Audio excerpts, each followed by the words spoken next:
Hello, नमस्कार. आजच्या नवीन ब्लॉगमध्ये तुम्हा सर्वांचं स्वागत. तर आज मी तुमच्यासोबत माझं फुल डे बिझी रूटीन शेअर करणार आहे. बिझी असं मी यासाठी म्हटलेलं आहे कारण आजचा दिवस ना खरंच खूप बिझी होता. कारण भरपूर अशी कामं मला करायची होती. नवरात्र येत आहे, तर नवरात्रीचा एक दिवस आधीचा हा ब्लॉग आहे. तर त्या दिवशी ना पूर्ण दिवस मी बिझी होते कारण की नवरात्रीचं प्रिपरेशन मला करायचं होतं. घरातली बरीचशी कामं होती ती पण करायची होती, बाहेर पण जायचं होतं आणि त्याचबरोबर नवरात्रीची तयारी. तर इथे मी सकाळी बाहेर गेले होते, तर त्यावेळेला काही फळभाज्या वगैरे घेऊन आलेले होते आणि फुलंसुद्धा मी घेऊन आलेली होती. काय होतं ना, की ज्या दिवशी सणवार असले ना, त्या दिवशी सकाळी आपली एकतर धावपळ असते आणि त्याच दिवशी बाहेर जायचं म्हटलं, काही वस्तू आणायच्या असल्या, तर तेवढा आपला वेळ ना वाया जातो. म्हणून मग मी काय करते, म्हणजे नेहमीचंच माझं असं प्री प्लॅनिंग असतं, की ज्या गोष्टी नेक्स्ट डेला लागणार आहेत ना, ते एक दिवस आधीच आपण आणून ठेवाव्या म्हणून. तर इथे मी पूजेचं पण साहित्य घेऊन आलेले होते. काय आणलेलं आहे ते पण तुम्ही बघणारच आहात पुढे.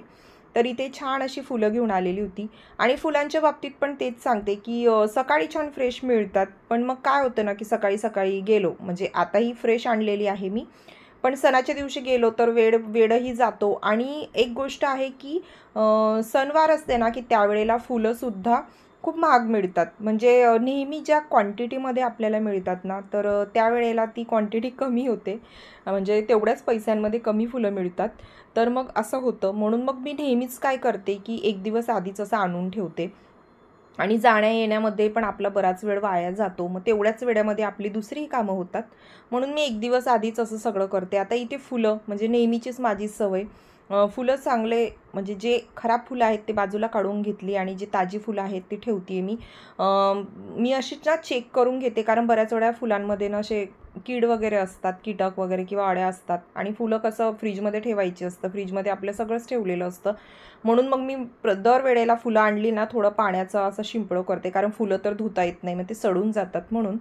तर आणि त्यानंतर मग चेक करून व्यवस्थित ते फुलं ठेवून देते. फुलं ठेवण्यासाठी एक डबा आणलेला होता, पण तो वेगळ्याच कारणासाठी मी वापरला म्हणून आता पिशवीमध्येच एक कॉटनचा कापड ठेवलेला आहे आणि त्यावरती सगळे फुलं. कपुरी पान म्हणजे की जी विड्याची पानं लागणार आहे नेक्स्ट डे पूजेसाठी, तीसुद्धा मी स्वच्छ पुसून घेतली कारण बऱ्याच वेळेला त्यावरच सुद्धा डस्ट असते आणि पूजेत वापरणारे जे साहित्य असतं ते आपल्याला म्हणजे स्वच्छच असायला पाहिजे. तर कापडाने ते मी पुसून घेतलेलं आहे. त्यानंतर इथे तुम्ही बघू शकता, हे वस्त्र मला वाटतं दाखवायचंच राहून गेलं. मी ना गावावरून येतानाच असे देवांसाठी वस्त्र घेऊन आलेली होती. म्हणजे देवघरामध्ये ज्या पायऱ्या आहेत ना आता, त्यामध्ये टाकण्यासाठी लाल आणि पिवळ्या कलरची असं 2 कलरची मी वस्त्र घेऊन आलेली होती. आणि भरपूर असं म्हणजे एक्स्ट्राच घेऊन आलेली होती. कारण काय होतं, की प्रत्येक वेळेला मग ती बदलवावी लागतात. म्हणजे आता लाल आहे, मग नंतर पिवळं टाकायचं झालं तर मग धुता येतं. आणि 2 प्रकारची मी आणली. एक ना सॅटिन कपड्यामध्ये येते ती पण आणलेली आणि एक वेल्वेटमध्ये येते ती पण. कारण आता सणवार सुरू झाले, चौरंग वगैरे किंवा इतर जेव्हा आपण पूजा वगैरे मांडणी करतो ना, तर त्यावेळेला सुद्धा हे वस्त्र मग कामा येतात म्हणून. आणि इथे माझं कन्फ्युजन यासाठी होतं आहे, की मी विचार करते, की कुठलं वस्त्र टाकूया म्हणून. आणि थोडंसं असं वरच्यावरती मी माप घेतलेलं म्हणजे तेवढंच कापड मग मी म्हणजे कट करून घेणार आहे. आणि इथे खाली ओढणी टाकलेली कारण देवाची वस्त्र आहेत तर ती जमिनीवर नको टाकायला म्हटलं. तर एक दुपट्टा घेतला माझा आणि त्याच्यावरती असं अंदाजे माप घेऊन मी कट करून घेते आहे. आणि म्हटलं चला खूप दिवसांपासून आपण लाल कलरचंच कापड देवहारामध्ये टाकलेलं आहे म्हणून मग मी म्हटलं आता पिवळं कलर टाकूया.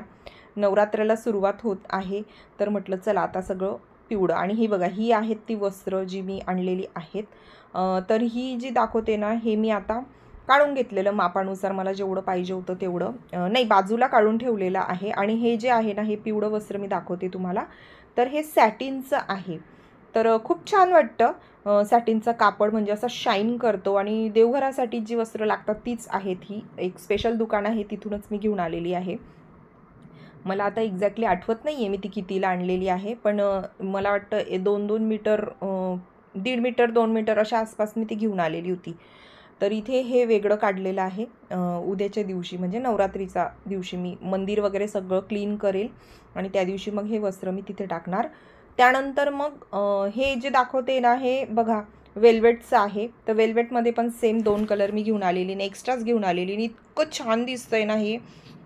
म्हणजे खरंच खूप असं सॉफ्ट वाटतंय आणि असं उठावदार वाटते आणि पिवळा कलर तर असतोच, म्हणजे पिवळ्या कलर आणि माझा फेवरेट कलर आहे येलो. तसं मला सर्वच कलर आवडतात, पण येलो कलर पाहिला ना की मला असं होतं की म्हणजे माझं नजर हटत नाही त्याच्यावरून, असं आहे.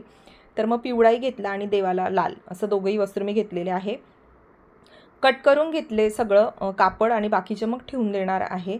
आणि मला आणखी काय काय लागणार आहे ते पण मी म्हणजे आणलेलं होतं, आणि त्याचबरोबर काय आधीच आणलेलं होतं ते पण मी सगळं दाखवते. तर हे बघा, हा पण मुखवटा मी घेऊन आलेली होती. बऱ्याच दिवसांपासून मुखवटा नव्हता, म्हणजे जो मंगल कलश आहे देवाऱ्यामध्ये त्याला. तर मग म्हटलं की चला एक घेऊन येऊया. आधीचा जो माझा मुखवटा होता ना, तर तो थोडासा म्हणजे एका ठिकाणून ना थोडासा तुटलेला होता, कुठेतरी एक डिझाईन. मग म्हटलं तसं तुटलेलं नको देवीच्या याला, मग मी तो विसर्जित केला. हे छोट्या छोट्या माळा पण मी एक्स्ट्रा घेऊन आलेली, कारण देवाऱ्यामध्ये आधी पण आहेत मूर्तींना माळा वगैरे घातलेला, मग बदलवायला बऱ्या ना, ते धुतल्या जातात तेव्हा. मग म्हणून कृष्णाचं छान मुकुट आणलेलं आहे. कृष्णाचे वस्त्र तर तुम्हाला माहितीच आहे, वस्त्र मुकुट असं बघितलं ना की मला घेतल्याशिवाय होतच नाही. आणि हे जे वस्त्र आहे ना, हे माझ्या आई आली होती ना, तर आई घेऊन आलेली होती. तर एक दोन वस्तू ती घेऊन आली होती, तर ते मला आता सापडलं, तर ते दाखवते मी तुम्हाला. आणि त्याचबरोबर ना इथे काही चुन्नी आणलेली आहे, कारण नवरात्रमध्ये आता कळशावर ठेवण्यासाठी. तर हे आहे साम्राणी कप, जे मी नेहमीच वापरत असते, उंबरठ्याची पूजा करते तेव्हा किंवा घरामध्ये. रोज नाही वापरत, अधूनमधून वापरते. त्याचप्रमाणे ही छोटीशी माळा आणलेली आहे. देवी आईचे फोटो आहेत, तर त्या फोटोंसाठी माळा लावलेल्या आहेत, पण म्हटलं की त्या थोड्या चेंज कराव्या. तर नवरात्रीमध्येच मग म्हटलं आपण बदलून घेऊया. मला आवडली ती माळा. आणि हे आहेत त्या दोघी चुनरी. तर छान, मला खूपच आवडली ही, म्हणजे अशा छोट्याशा दोन. एक म्हटलं आपण देवाऱ्यामधल्या कळसावर ठेवूया, आणि एक मी आणली आहे जेव्हा देवी आईची ओटी भरायला जाईल ना, आता नवरात्रांमध्ये दरवर्षी मी भरते. तर म्हणजे वर्षभरातून 2 नवरात्री येतात, तर दोघी याच्यामध्ये मी देवी आईची ओटी भरते इथे मंदिरात जाऊन. तर म्हटलं तेव्हा मग ओटीमध्ये लागेल म्हणून मग अशा 2 वेगवेगळ्या मी घेऊन आलेली आहे. एक एक घरच्यासाठी आणि एक ओटीमध्ये देण्यासाठी. तर असं काहीसं सामान आणलेलं होतं. आणि त्याचबरोबर आणखी मी काय आणलेलं आहे, तर इथे ना जे आधीचे सामान आहे ना, ते पण मी काढून घेतलेलं आहे. म्हणजे मला उद्या काय काय लागणार आहे. आता हे माझ्या हातामध्ये जी चुनरी दिसते ना, ती माझी आई आली होती तेव्हा घेऊन आलेली होती. तर ती आहे आता एक्स्ट्रा, तर ती राहू दिली. उद्या कळसाची पूजा वगैरे करायची आहे. मी घट वगैरे नाही बसवत, पण मग देवाऱ्यामध्ये जो मंगल कलश आहे त्याला छान सजवते, शृंगार वगैरे करेल. तर हा मुखवटा आहेच माझ्याकडे आधीचाच, तर तोच मी लावणार आहे. तर मुखवटासुद्धा थोडासा पुसून घेणार आहे. जरी व्यवस्थित ठेवलेलं असलं तरी थोडंफार त्यावरती धूळ वगैरे असतेच, तर थोडंसं स्वच्छ करून घ्यायचं. म्हणजे स्वच्छ करून घेतलं एका कापडाने आणि पुसून घेतलं व्यवस्थित. आणि सगळं सामान कसं एकत्र ठेवलं ना आधीच काढून, की मग वेळेवरती शोधाशोध होत नाही.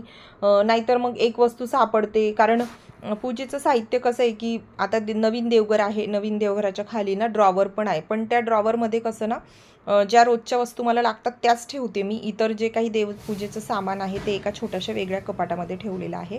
मग ते शोधाशोध करावी लागते, म्हणून एक दिवस आधीच करून ठेवलं, म्हणजे पूजेला बसलं ना की पटकन सामान हाताशी पाहिजे म्हणून. तर हे प्रिपरेशन मी नेहमीच आधीच करून ठेवते. इथे खूप सुंदर अशा 2 माळा मी आणलेल्या होत्या, कधीच्याच आणलेल्या आहे बरं का ह्या, पण मग नवरात्रासाठी मी राहू दिलेल्या होत्या. मला खूपच आवडले हे. तर असं देवघराच्या दोघी साईडला 2 लावण्यासाठी मी आणलेले आहेत. पण आता असं आहे की हुक नव्हते माझ्याकडे आणि ते मी नेमकं विसरून गेलेली. तर मग बघूया, आता संध्याकाळी बाहेर जाणं होईल त्यावेळेला मग मी ते घेऊन येईल. आणि इथे बघा, आता माळा वगैरे सगळ्या काढल्या, बाकीचं सगळं सामान जे काही लागणार आहे ना, ते सगळं व्यवस्थित मी एका ठिकाणी ठेवून घेतलं, म्हणजे समोरच्याच कपाटामध्ये ठेवलं. आणि अशा पद्धतीने एक दिवस आधीच माझी नवरात्रीची तयारीही झालेली आहे. आता देवपूजेची तयारी तर झालेली आहे, पण आता सेल्फ पॅम्परिंगचं काय, स्वतःकडे पण तर लक्ष द्यायचं आहे ना. जसं मी म्हटलं, नवरात्र म्हणजे माझा आवडता फेस्टिवल आहे, आणि नवरात्रात उत्साह डबल होतोच. 9 दिवसांचे 9 ड्रेस कोड असतात, वेगवेगळे कपडे आपण घालतो, छान चणिया चोली वगैरे सगळं छान घालतो. तर सगळ्याची तयारी मी करून ठेवलेली आहे. तर एक दिवस असे काढून घेतले कपडे, आणि थोडेसे ना दुपारच्या वेळेला बाहेर टाकलेले होते, ऊन होतं छान. तर काय होतं ना, कपडे ठेवून ठेवून त्यामध्ये सुद्धा एक थोडासा असा नाही का वास यायला लागतो, आणि ते कपडे मग घालावेसे वाटत नाही, आणि धुवायची काही गरज मला वाटत नव्हती, कारण धुवून मी ते ठेवलेले होते. तर म्हटलं फक्त थोडंसं बाहेर उन्हात टाकले ना की एक तो उग्रवाद जो येतो तोही निघून जाईल आणि हवेत ठेवल्यामुळे मग छान वाटेल, घालायला पण छान फ्रेश वाटेल. तर ते सगळे चनिया चोली वगैरे सगळे मी काढून ठेवलेले होते. आता मी ते संध्याकाळी काढले बाहेरून आणि छान ते फोल्ड वगैरे करून ठेवले. त्याचबरोबर त्यावरती काय काय लागणार आहे ना ज्वेलरी वगैरे ते सुद्धा सगळं मी काढून ठेवलेलं आहे. कारण माझा पसाराच इतका असतो ना की वेळेवरती मी खरंच सांगते काही वस्तू मला सापडतच नाही. बऱ्याच वेळेला समोर असलेली वस्तू मला दिसत नाही आणि मग त्यामध्ये बराचसा वेळ जातो. रेडी व्हायचं म्हटलं ना की मला असं वेळच लागतो, झटपट होत नाही आणि मला झटपट करायचं पण नाही. कारण चांगलं दिसायचं तर झटपट करून काय करणार नाही का, हे माझं मत आहे बरं का. मला असं प्रॉपर व्यवस्थित तयार व्हायला आवडतं. प्रत्येकाची एक आवड असते, कोणाला जास्त नाही आवडत, कोणाला आवडतं, ज्याची त्याची आवड असते नाही का. तरी ते सगळे मी कपडे वगैरे सगळे छान मी काढून घेतलेले होते, ते फोल्ड केले आणि ठेवून दिले. तर याची तयारी झालेली आहेत. रोज काही चनिया चोली घालणार नाही आहे. एक 3-4 दिवस जेवढे आहेत माझ्याकडे. यावर्षी नवीन मी असं काही घेतलेलं नाही आहे. म्हटलं यावरती म्हणजे दुसरी शॉपिंग केली, कपड्यांची शॉपिंग नाही केली. तर ते सगळं झालं आणि मग कपाटामध्ये परत मी ठेवून दिलेलं आहे. त्यानंतर जसं मी म्हटलं सेल्फ पॅम्परिंग, तर ही दुपारची वेळ होती ॲक्च्युली. ही क्लिप मी मध्ये शूट करून ठेवलेली होती, ती ॲड करते आहे. तर मी जसं तुम्हाला म्हटलं होतं की मी हेअर कट करणार आहे. तर हेअर कट तर माझं झालेलं आहे. ॲक्च्युली झालं असं की एक दिवस आधी ना माझं पार्लरवाल्याशी बोलणं झालं होतं. मी नेहमी ज्यांच्याकडे जायची त्यांच्याशी, पण त्यांच्याकडे फुल अपॉइंटमेंट असल्यामुळे ना त्यांनी मला नाही सांगितलं होतं. पण ते म्हणाले होते की नेक्स्ट डेला मला एकदा फोन करून मला आठवण करून द्या. एखाद्या वेळेस काय होतं अपॉइंटमेंट कॅन्सल होतात, तर त्यावेळेमध्ये तुम्ही येऊ शकता.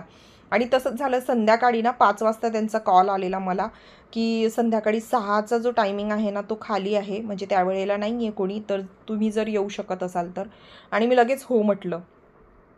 कारण म्हटलं मग परत हेअर कट करायला आपल्याला मिळणारच नाही म्हणून. आणि काय झालं त्यामुळे ना माझा हेअर कलर करायचा राहून गेला. नाहीतर मग हेअर कट करायच्या आधी मी हेअर कलर करणार होती. आता बऱ्याच जणांना वाटेल हेअर कलर करते म्हणजे, हे आजकाल ना हे ऐकल्यानंतर बऱ्याच जणांच्या रिॲक्शन अशा असतात की अरे बापरे तुझे केस पांढरे झाले. पण मला नाही वाटत त्यामध्ये असं नवीन म्हणजे आश्चर्यचकित होण्यासारखं काय असतं ना, मला कळतच नाही. सध्या पोल्युशन इतकं आहे, पाणी इतकं खराब आहे आणि त्यामध्ये आपले हेल्थ इश्यू इतके असतात ना की त्या सगळ्या गोष्टींमुळे हे प्रकार होतच असतात. तर माझ्यासाठी ती नॉर्मल गोष्ट आहे आणि मी त्याबद्दल विचार करणंही सोडून दिलं. ऑप्शन आहे आपल्याकडे छान हेअर कलर करायचा तर मग करते मी. ते झालं. त्यानंतर परत ही संध्याकाळचीच वेळ होती, कामं वगैरे आटोपले संध्याकाळचे. आणि त्यानंतर मग मी इथे काय करते तर नेल पेंट जी लावलेली होती ना बऱ्याच दिवसांपासून नखांवर, ते नेल रिमूव्हसुद्धा केलेली नव्हती ती नेल पॉलिश मी, तर ते करते. म्हटलं मस्त असं छान हातांना आणि पायांना सुंदर अशी रेड कलरची नेलपेंट लावावी. रेड कलर पण असा आहे ना की खूप सुंदर असा उठून दिसतो आणि सर्वच आउटफिटवर ना परफेक्ट जातो. कारण आता 9 दिवस रोज वेगवेगळे आपण कपडे घालणार, मग ते रोजच्या रोज तर काही चेंज होणार नाही, माझ्याने तर अजिबात चेंज होणार नाही. सो मी म्हटलं की रेड कलरच लावते तर छान वाटेल. तर म्हणून मग पायांची जे नखं आहेत त्यांना पण मी रेड कलर लावला आणि फक्त एका हातालाच लावून घेतलं. एक दिवस आधीच लावून घेतलं, म्हटलं राहिली तर राहिली, पायांना तर राहणारच पण हाताच्या यायला राहत नाही. कामं वगैरे करतो ना तर त्यामध्ये ती नेल पॉलिश निघून जाते. तर म्हणून मी एक दिवस आधीच, आणि खूप दिवस झाले नेल पेंट पण मी चेंज वगैरे केलेली नव्हती, म्हटलं चला या निमित्तानेच करून घेऊया. तर बरंचसं असं माझं सेल्फ पॅम्परिंगचं सेशनसुद्धा झालं आणि मस्त. मग त्यानंतर घरातली कामं तर काही सुटत नाही. तर आणि उत्साह वाढवायचा असेल तर पोटामध्ये काहीतरी जायला पाहिजे नाही का. तर म्हटलं की चला आज आता संध्याकाळची वेळ होती, म्हणजे माझ्या स्वयंपाकाची वेळ होती इथे. तर आज ना स्वयंपाकमध्ये मी पावभाजी बनवणार होती. पावभाजी हा असा मेनू आहे ना की माझ्या घरामध्ये सर्वांना आवडतो आणि झटपट होणारा आहे असं मला तरी वाटतं. तर मी पावभाजी इथे बनवलेली आहे आणि झटपट होते. पाव वगैरे मी घेऊनच आलेली होती. म्हटलं की घरात भाज्या पण असतात, 2-3च भाज्या, काही जास्त भाज्या लागत नाही. स्वयंपाक झाला, सगळं आवरून झालं. ही रात्रीची वेळ होती. तर मी तुम्हाला इथे आमच्या सोसायटीमधलं डेकोरेशन दाखवते, म्हणजे माझ्या बाल्कनीमधून जेवढं शूट झालं तेवढं मी तुम्हाला दाखवते आहे. इथे हा छोटासा जो मंडप दिसतोय ना, तिथे म्हणजे माताची चौकी असं याला म्हणतात. तर इथे देवी आईचा फोटो, घट वगैरे ठेवले जातात. इकडे गरबा असं म्हणतात, म्हणजे आपल्याकडे घट म्हणतो ना, इकडे गरबा म्हणतात. तर ते ठेवलं जाईल. तर ते डेकोरेट करण्यासाठी सुद्धा मला खाली जायचं होतं, कारण मैत्रिणींचं ग्रुपवर होतं की काही लेडीज या म्हणून सजवण्यासाठी वगैरे, आणि मला या सर्व गोष्टींमध्ये इंटरेस्ट आहे. म्हटलं देवीच्या या कार्यामध्ये, देवीची छान चौकी सजवण्यामध्ये आपला पण हातभार लागायला पाहिजे नाही का. तर इथे मी तेच करते. मैत्रिणींसोबत आलेली होती, सगळं साहित्य आणलेलं होतं, त्यांनीच आणलेलं होतं म्हणजे सजवण्यासाठी. तर मग मी गेली होती, तर म्हटलं थोडंसं शूट करून घेऊया की कसं सजवल्यानंतर ते कसं आधी कसं दिसतंय नंतर कसं दिसतंय. तर ह्या पण म्हणजे आता नवीन सोसायटीमध्येच माझ्या मैत्रिणी आहेत सगळ्या. तसं तर रोज कोणी ना कोणी भेटतं, सर्वांशीच ओळख होते, कारण सोसायटी खूप मोठी आहे. तर खूप छान वाटतं आणि खूप सुंदर सुंदर असं त्यांनी आणलेले होते बघा, तोरण वगैरे इतके सुंदर होते ना. त्यांनी म्हणजे स्पेशल याच्यासाठीच त्यांनी शॉपिंग केलेली होती सजवण्यासाठी. आणि हे तोरण तर मला खूप आवडलं, प्रचंड आवडलं, जे की सेंटरला लावलं होतं त्यांनी नंतर. आणि इथे मी पण सजावट करत होते, तर मैत्रिणीला म्हटलं थोडं शूट कर. आता तिला काही माहीत नव्हतं की माझं यूट्यूब चॅनल आहे, तर त्याच्यामध्ये टाकण्यासाठी तिला वाटलं काही गंमत वगैरे असं, म्हणून तिने ते शूट केलं. आणि तिला कॅमेरा पण तिने म्हटलं चला ठीक आहे, तेवढं शूट केलं तेवढं, तर तेवढंच मी तुमच्यासोबत शेअर केलं. तर छान इथे सजावट वगैरे झालेली होती. सजावट झाल्यानंतर मंडप कसा दिसतोय ते पण तुम्ही बघा, खूपच सुंदर दिसत होता. आणि जेव्हा असं टीमवर्क आपण करतो ना, तर ते काम खरंच लवकर पण होतं आणि चांगलंच होतं आणि सर्वांचं असं शुभ कार्याला हात लागतात. तर असं काहीसं होतं. आणि आता तुम्ही बघा की मंडप हा किती सुंदर असा सजवलेला आहे. जितकं काही सामान आणलेलं होतं ते सगळं लावलं, छान पद्धतीने सजवलेलं आहे. तर उद्यापासून नवरात्र सुरू होते, तर नवरात्रची पण म्हणजे सुरुवात झाली. नवरात्री असं छान डेकोरेशन वगैरे झालेलं आहे सोसायटीमुळे, तर ते पाहून आणखी छान एनर्जेटिक वाटतं. तर असं काहीसं आजचा माझा बिझी डे होता, म्हणजे बिझी रुटीन होतं. तुम्हाला माझं आजचं रुटीन कसं वाटलं, आवडलं तर लाईक, शेअर आणि कमेंट करा. नवरात्रीचे ब्लॉग्स येणार आहेत, त्यासाठी चॅनलला आत्ताच सबस्क्राईब करून ठेवा. बाजूला असणाऱ्या बेल आयकॉनला प्रेस करा, म्हणजे नोटिफिकेशन ऑन होईल.